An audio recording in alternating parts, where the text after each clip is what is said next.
Hello, and welcome to the Leaders and Their Stories podcast. I am Richard Lowe, the writing king and ghostwriting guru. I'm here with Diana Lee, and she's going to tell us all about AI because she's an expert. So, Diana, why don't you take it away? I guess I will still start off by saying how I use AI and I support others. I help folks, organizations, visionaries leverage AI to turn it into a strategic thought partner while maintaining authenticity in their voice. And I've been using it myself. I've completely redesigned my life with it and created a business model that aligns with the way that I want to work and fits into my lifestyle as a mom with 2 kids and running a business. So that's what I do with AI. Interesting. So, how do you help your clients? I have created a collection of micro tools that act as support to business owners and entrepreneurs that act as thought partners. And it allows them to take the information on the internet and make it very tailored and custom and usable to them. So it allows them to scale without increasing overhead, having to, if you don't have resources at a point, being able to turn ChatGPT into an expert in something and have that strong starting point to be able to start implementing. Why don't you give me a for instance? Okay. For example, I usually start off with, in my workshops and training, it's showing people how to structure an engagement with ChatGPT. There's a lot of focus on making AI a very technical thing, calling it prompt engineering. And there's a huge pocket of the population that is very terrified of anything that is related to technology. So if you start framing it as a way, it's something as simple as just holding a conversation with a tool and you just show them how to structure that interaction, it becomes very natural. So, for example, I mentioned earlier that I'm dabbling with the idea of starting a podcast on my own. I've created a little micro tool that will allow startups, beginners who have no idea what is entailed and what podcasting entails, especially as something that's monetizable, to get that guidance from ChatGPT. And if you were to just create a prompt following my framework, HIV, H as your hero, I is the impact you want to make, V is the variables, everything, the context the hero needs to know, E in asking for an execution and implementation plan, it becomes very natural to start that conversation. And then ChatGPT becomes something that helps support you every step of the way to get that done. So that would look like for me, hey, ChatGPT, I want you to act as an expert in podcasting and strategy. And you can turn this expert into design it in a way that it's your ideal podcasting expert. It's if you follow people that you really like, you can say, I want you to be trained by this person and have the knowledge of this person, have this kind of personality type. Impact you want to make. The I piece is I want to make AI technology very accessible and natural for everyday people to use, even without a technical background. So they can apply it beyond just business use cases, but in everyday applications. Like I use it for meal planning. I take a picture of what's in my fridge and say, hey, this is what I have. I have this protein. Help me create a plan to run it. That's giving it a starting point and that end point and helping you bridge that gap. But the variables piece is giving it the context that it needs to know about you as you would if you were to work with the actual consultant or an advisor and just saying, hey, this is everything that you need to know about me. This is my background. This is what I've tried. This is what I failed. And execution stuff. If you don't know where to even start, just asking ChatGPT to help you create a plan to start doing this. Right. Yeah, I use it as a digital assistant, so it doesn't write for me. And I'll do things like, okay, here's a chapter I just wrote for a client. I want you to pretend like you're a beta reader. I want you to read through it and tell me what you think is right about it and what's wrong about it. And it comes back and says blah blah blah blah blah. And then I take that into account. Or recently, I spent like 4 or 5 hours putting in all the information about my lifestyle, my medical history, tests, everything. It took a while. It was a lot of data. And then I said, okay, I want you to tell me what's going to happen to me over the next 20 years if I change nothing. And it came back with a pretty scary scenario. And I said, okay, so now what do I need to do to fix that?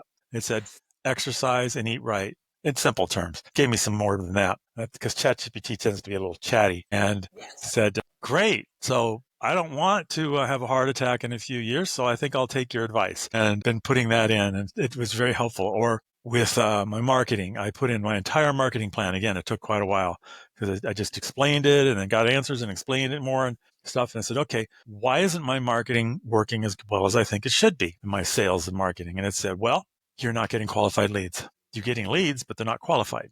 So how do you, and then I said, well, how do I do that? And and it came up with a plan. It was something that I probably would have had to pay thousands and thousands of dollars for a person for. I came up with a plan using simple English prompts to help me. And now I'm implementing both of those plans. Life is tumultuous because I definitely want to eat more sweets and stuff, but diabetics shouldn't. And I do like my feet, my eyes. So I'm definitely, you know, changing my diet and changing my marketing. And I'll do that for other parts of my life. I even started, okay, here's my spiritual views, blah, blah, blah, blah, blah. What do I need to do to be closer to God? And it said, do this and this and this and this. Okay. I didn't actually think that you were going to give me an answer there. And it did. And it's fascinating what you can do with it. But you have to remember that it lies sometimes. 100%. It's the fear of it replacing people, that it's just going to autonomously run on its own and just create content and put it out there. Truly, if you use it in a way to amplify you in the way that you're using it, I think it's the self-awareness piece that's necessary to just be open to hearing how things can be done better. And I think that's the piece that many struggle with, where with humans, being so open and vulnerable to be saying, like, I am stuck in this area, especially if you are seen as a leader or a C-level exec. Right.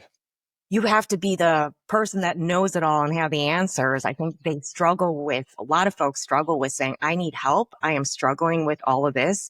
I have so much on my plate. It's turning to AI, who doesn't judge you, who doesn't it doesn't make any judgments, and being able to be so transparent with what you're struggling with and asking it to help you bridge that gap. And I think that is so powerful in just growing, because entrepreneurship is a very spiritual journey. Oh, yeah. Yeah. Yeah, Yeah. it's And more than a business plan. I mean, I have to be cautious because sometimes it says things that I can't do, like do all this exercise program and bad knees, can't do that much walking. So then I put that in and it says, oh, okay, we'll take that into account, and it takes that into account. And for the marketing, I don't want to spend a lot of money. Oh, okay, then we'll do this. You can adjust it as you go, and it'll come up with a plan. And it wrote me, I said, now I want you to summarize that in one page. And I went ahead and did it. Well, it's a page and a half because it went over, but, and I said, I want you to make it pretty. And it came out as a nicely formatted report. I found out that I can even read PowerPoints and documents and things like that, it didn't used to be able to do that, which is awesome. Yeah. Even screenshots for visual branding. You can go to, if you have a website that you absolutely love, it's taking a screenshot of it and uploading it to ChatGPT and asking it to be an expert in visual design and having it tell you in words what the look and feel of it is, and even just extracting the colors so that you can pass this information off to somebody who can actually bring this to life for you. Right. Right. Yeah, I need to do that to my website. I've been using it on my LinkedIn lately. Okay, my LinkedIn, this is what it looks like. What do I need to do to improve it? And it tells me all kinds of stuff.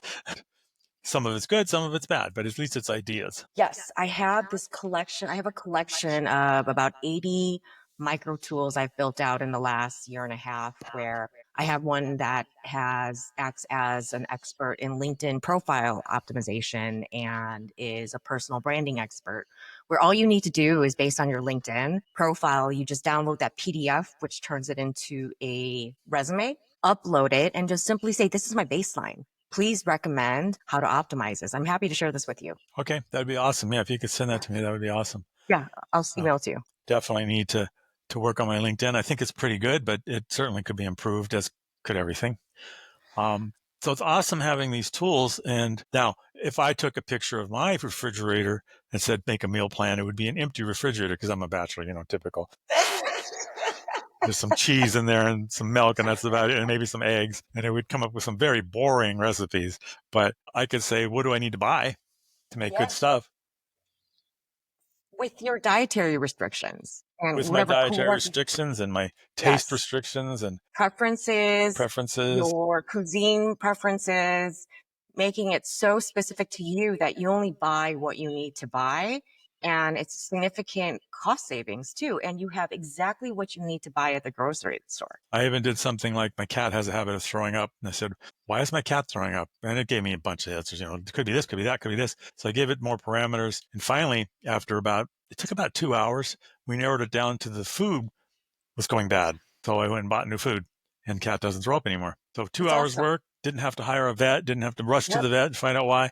Wasn't anything bad. It was just she's eating food that eventually after you open it, it goes bad. Yeah.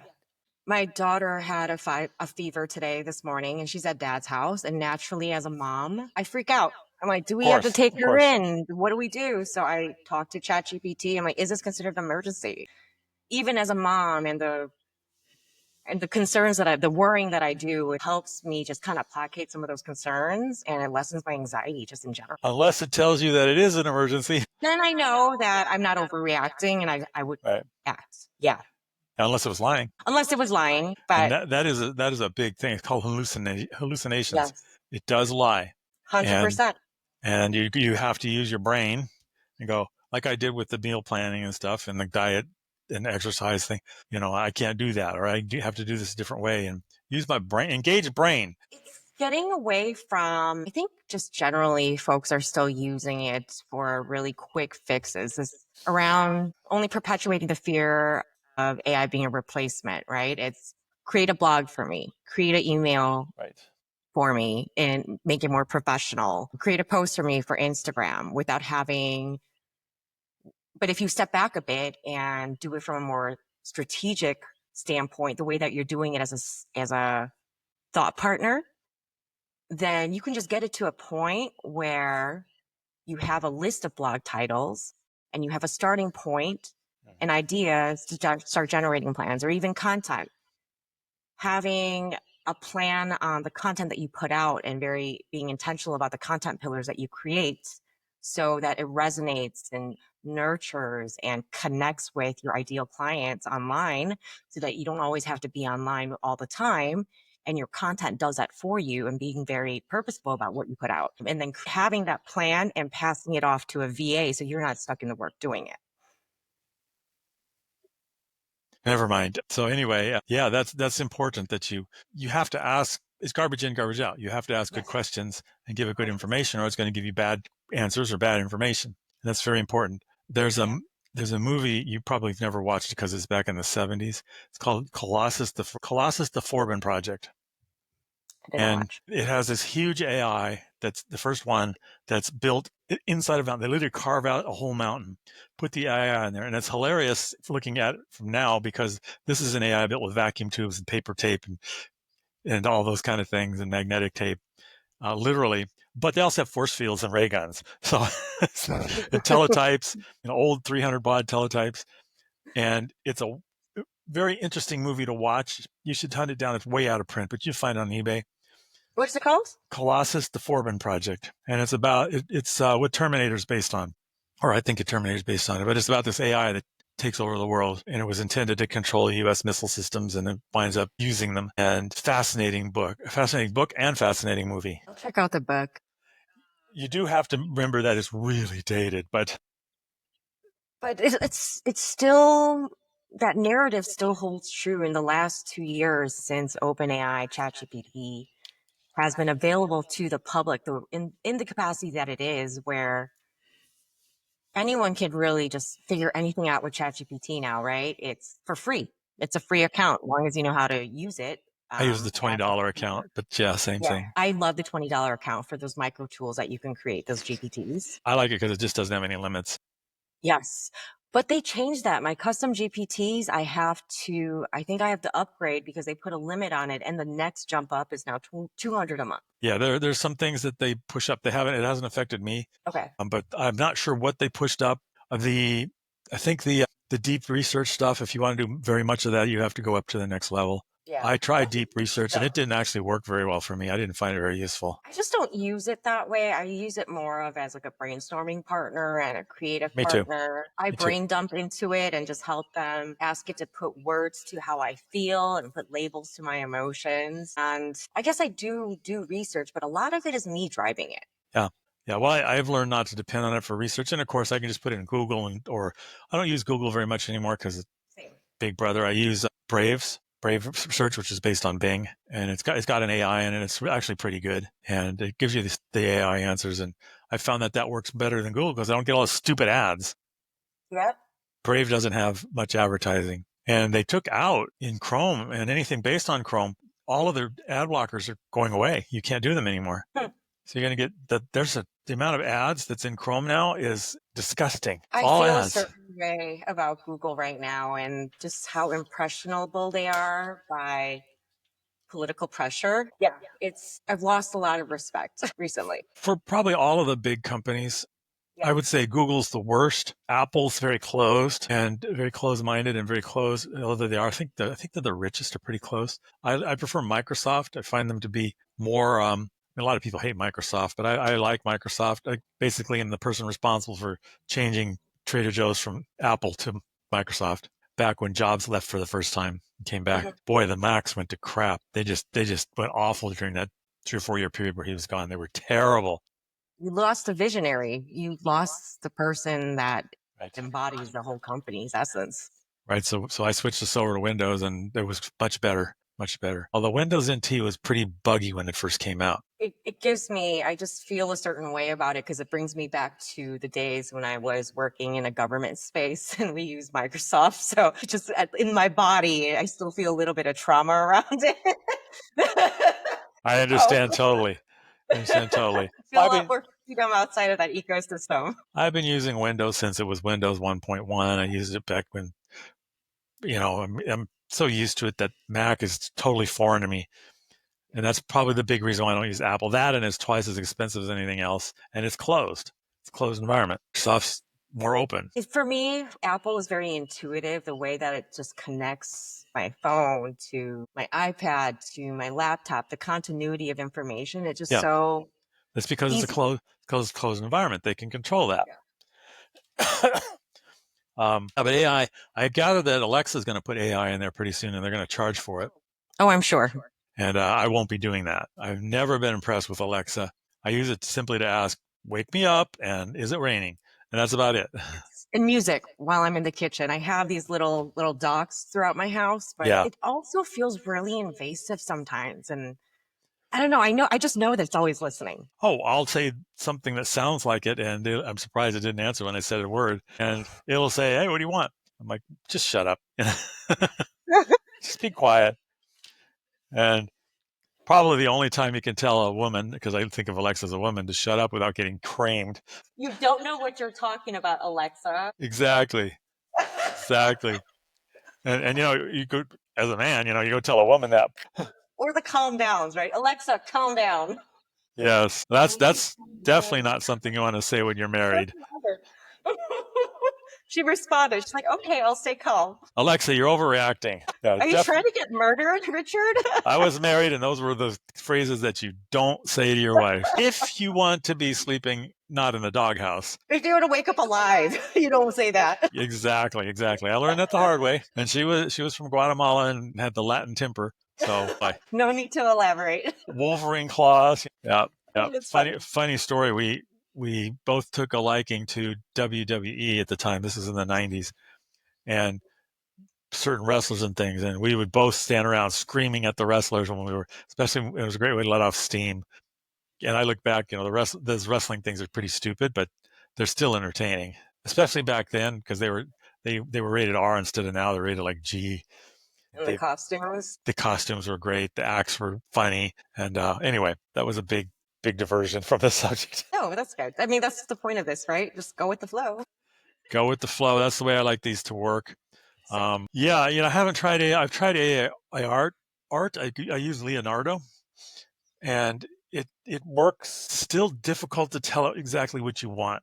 It's got this language, and it's one thing that I dislike about it is I'll say, okay, I want a picture of a bird that's a bluebird, and I'll give it all those prompts, and it'll come up with a bluebird. Well, that's not quite right. Can you change this? And it comes up with something totally different. It's like, hello, I like the one you did. I just want you to change it. Have you tried Midjourney yet? I have not.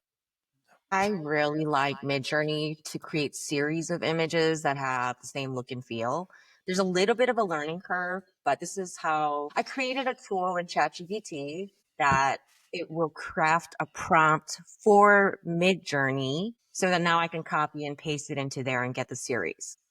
I'll Midjourney. share that with you. I'm happy to share that with you. Midjourney.ai. Huh? I don't know if it's AI, just Google Midjourney, and I think it's .com. But like I said, there's a little bit of a learning curve, but you have a lot more control over the imagery. I'm not sure where they're at with the texting, the text on on the images. Like Dolly within ChatGPT is still a hit or a miss, Oh, but Dolly is just terrible. Leonardo comes up with some good images occasionally, but it's kind of a hit or miss. Fortunately, for that $12 a month plan, they give me like 30,000 credits. So I'm not going to use 30,000 credits a month, and it rolls over. nice. So, I mean, I could create thousands of images. Okay, I'll check out Leonardo. I have not tried it before. Is it prompt based as well? It's prompt based. Okay. And you can load in a picture like yourself and then base it on your picture. I have only scratched the surface. I've barely, Yeah. because who has time? You have to learn the tool itself. So with all of these tools that are just being thrown at you, it's like thousands a month that are coming out. I hate having to learn the technology, and not all platforms are very usable. And if I have to spend more time learning how to navigate your platform, then the usability sucks and you lose me really quickly. Because with my software development background, that's just unacceptable. I don't care how cool the technology is. If I'm learning how to navigate it because you didn't put any thought into that, then that's not a tool for me. Are you aware of the hype cycle? No. Okay, the hype cycle, I think, was created by Gartner, but it's a well-known cycle where you have something that it comes out and people like it, and then it catches on. And it goes, usage goes way up. Then you hit the top of the hype cycle, and it just drops like a stone, and literally. Then you saw this with older technologies, and then it drops way down, and then it levels out at a normal. And from what I've been able to talk, I've talked to a lot of people about it. AI is close to the top of the hype cycle. So it's nearing a crash, a big one. At least in the way that we have been marketing it and the public is receiving this information, where so many tools that you see out there that create content for you or just these quick wins, you can really within ChatGPT in itself, redo that very, very quickly if you just know how to structure your engagement with it. So I think this year I'm seeing a lot more reception to folks just using ChatGPT beyond just cheating and the quick wins, which is really exciting for me because I've been doing this for about 2 years. And quite honestly, the first year, many people were not happy with me talking about AI even. I remember an incident where it was after I trained jujitsu, and in a group setting, there was a group picture, and I used Midjourney there was an individual that we started playing around with it with Midjourney and made it into a funny image. And this individual was so upset about it. And it wasn't even about him, but he got so upset at me about it. And it was like an accusation of digital rape. Like, you're not getting consent of it. I'm like, relax, dude. The government has every piece of information on you because you are in the military, right? If you want to be afraid, just look at what Amazon or any of those companies have on you. Everything. And it took me a while to realize it wasn't so much about me or the AI piece. It's this fear of change. It's this fear of replacement. And it's more than just technology of itself. It's a mirror to the individual that things are about to be different and they're just not ready for it. Life's changing pretty quick, sometimes for Very the good, quickly. sometimes for the bad. That's life. We don't even need to get into politics. But back Yeah. in the 60s, politics were very, very tumultuous. I mean, just as bad or worse than now. I remember Yep. Kent State, where they were shooting students in the schools when riots in the schools were happening and stuff. It was pretty bad back then. And in the 50s, Eisenhower had tanks on the road, all kinds of things back then. And this is just more of the same. Probably social media has made it a lot worse, perception wise. Perception. Yeah. But is it really worse? Don't know. I think this is where the importance of understanding history so that we don't repeat it is really important. Yeah, I don't want to get into politics right now either. No. It just exhausts me. Who needs to? I've turned off the news. I've turned off social media news. I don't care. I mean, I can't change it. All it does is make me upset. So why would I watch it? Why would I watch something that's going to make me upset? Agree. It's my energy gets so drained trying to keep up with it. It's just not how I want to I just don't want to exist in this world in that way. I want to, if I can use AI and this technology to make things better and focus on working with folks who are trying to amplify their impact to do better, that's where I prefer to focus my energy. Indeed, indeed. Well, this has been a fascinating conversation, and I appreciate you coming on. If you had some final words for our viewers, what would they be? Final words. AI is not a replacement. It's an amplifier of impact. It's a supporter of you, your goals. It allows you to have hope and design a life that you never thought at once in your point in your life could be possibly created. It's potential. It's a different way. It's an outlook on life that's completely different than what you've been indoctrinated into believing all your life. So if you haven't started already, the simplest way to do it is just pick up ChatGPT with a free plan and just say, I'm stuck in this. This is what my unstuck state is. Help me bridge that gap. Yeah, and there's always the other ones, Bard and there's a zillion of them. Yeah. ChatGPT is probably the easiest one for most people. Yes. But okay. It's just getting started. That's it. Just get started. Thank you for appearing. Where can our listeners find you? I am on LinkedIn most actively under Diana Lee AI. There's a few Diana Lees out there, so make sure you look for the one with the AI. And also www.waggle.ai. Very good. Thank you for appearing. I am Richard Lowe, the owner of The Writing King and Ghostwriting Guru. I am a premium ghostwriter, excuse me, and I write books for people who need them to increase their brand. You can find me at thewritingking.com or ghostwriting.guru, and I appreciate you listening to this podcast. It's pretty much daily now, so I'm going at a fast pace, meeting a lot of interesting people, and thank you for listening.